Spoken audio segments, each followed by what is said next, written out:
اہل یورپ کا ایک آدمی مسلمان ہو گیا اور اسلام کا حسین رنگ اس پہ غالب تھا، اپنے افعال و کردار کا سچا تھا، اور یہی اس کی تڑپ تھی کہ میں اسلام کا اعلان و اظہار کروں تاکہ کفار کے مقابلہ میں غالب آ سکوں۔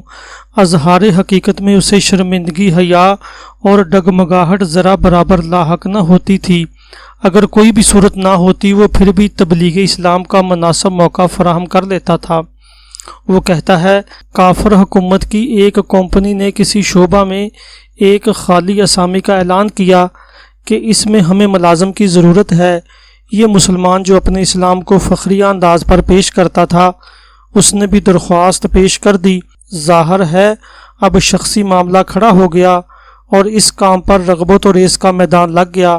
جب مقابلہ شروع ہوا تو اس کمپنی کی ایک خاص کمیٹی نے اس سے چند سوالات کیے، جن میں سے ایک یہ تھا کہ کیا آپ شراب نوشی کرتے ہیں؟ اس نے جواب دیا، نہیں، میں شراب نہیں پیتا کیونکہ میں مسلمان ہوں اور میرا دین مجھے شراب نوشی سے وابستگی کی اجازت نہیں دیتا۔ کمیٹی نے کہا، کیا آپ کی گرل فرینڈ ہے، یعنی دوست عورتیں رکھی ہوئی ہیں؟ اس نے کہا، نہیں، کیونکہ میں مسلمان ہوں، جس دین سے میں نسبت رکھتا ہوں وہ اس کام کی مجھے اجازت نہیں دیتا، اور اللہ عز و جل کی شریعت کا تقاضا یہ ہے کہ میں صرف اپنی اس بیوی کے ساتھ ہی وابستہ رہوں جس سے میرا نکاح ہوا ہے۔ یہ جوابات دے کر وہ باہر چلا گیا۔ وہ اپنے اس انٹرویو میں دیے گئے جوابات میں کامیابی سے ایک قسم کا مایوس جا رہا تھا، لیکن نتیجہ حیران کن تھا۔ تمام انٹرویو دینے والے جو بے شمار تھے وہ سب ناکام ہو گئے، یہ اکیلا ہی کامیاب قرار پایا۔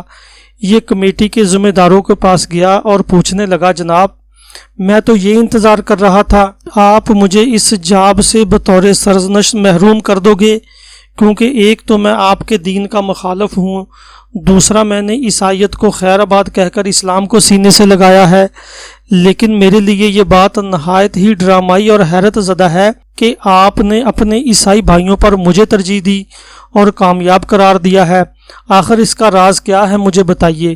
اس کمیٹی نے جواب دیا کہ اس جاب کے منتظم نے یہ شرط لگائی تھی کہ اس کام پر اس شخص کا انتخاب کیا جائے جو تمام حالات کے بارے میں بیدار مغز ہو، حاضر ذہن ہو، اور جو شراب کا رسیہ ہے۔ اس سے ایسا ممکن نہیں۔ ہم اسی جستجو میں تھے کہ کوئی ایسا شخص میسر آ جائے جو شرابی نہ ہو۔ یہ خوبی آپ میں بدرجہ اتم پائی گئی ہے، لہٰذا اس کام کے لیے آپ کا انتخاب معرض وجود میں آیا ہے۔